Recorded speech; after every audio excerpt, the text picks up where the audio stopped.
Hello mga kaibigan, ito ang inyong brother Leo.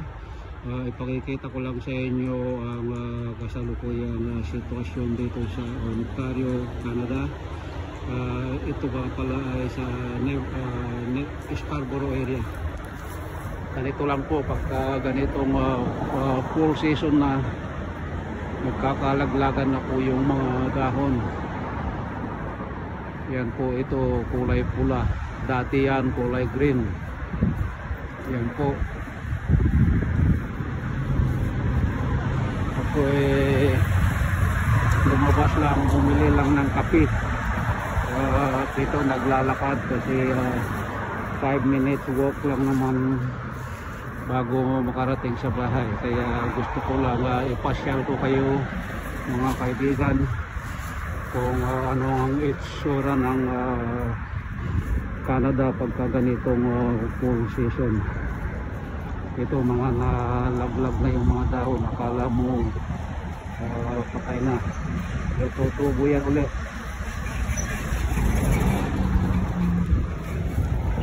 Ito po ang Seneca College.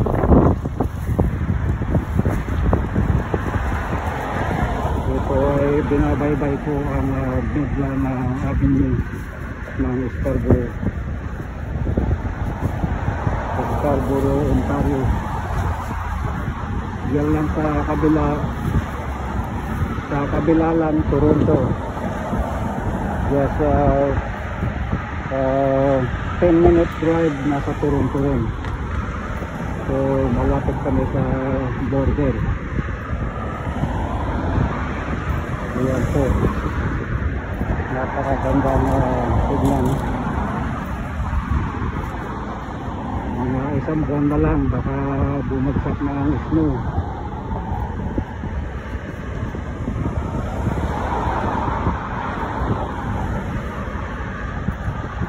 Ito po ang view ng Canada.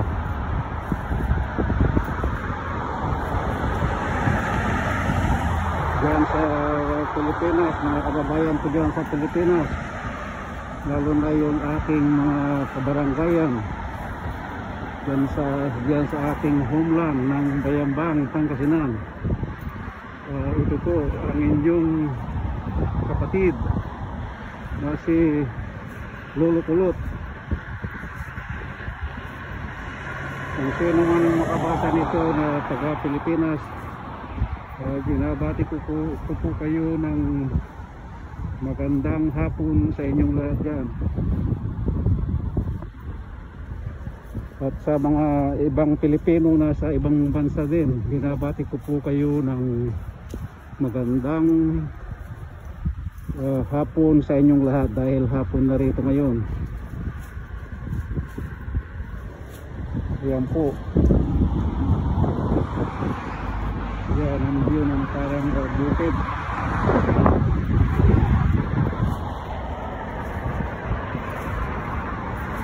Napakagandang maglakad-lakad sa ganitong katamtaman ng lamig ng panahon. Yan. Ito ang Scarborough neighborhood.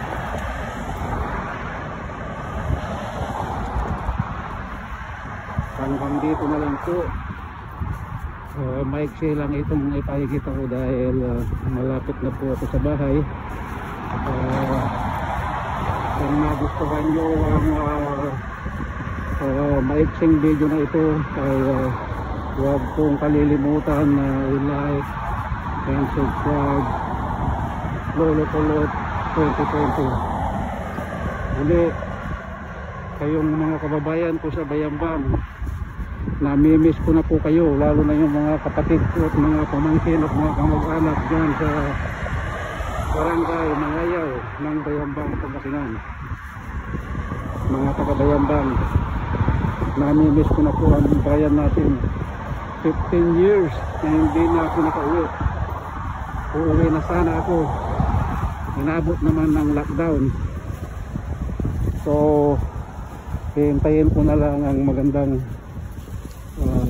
regular na biyahe. Maraming salamat po.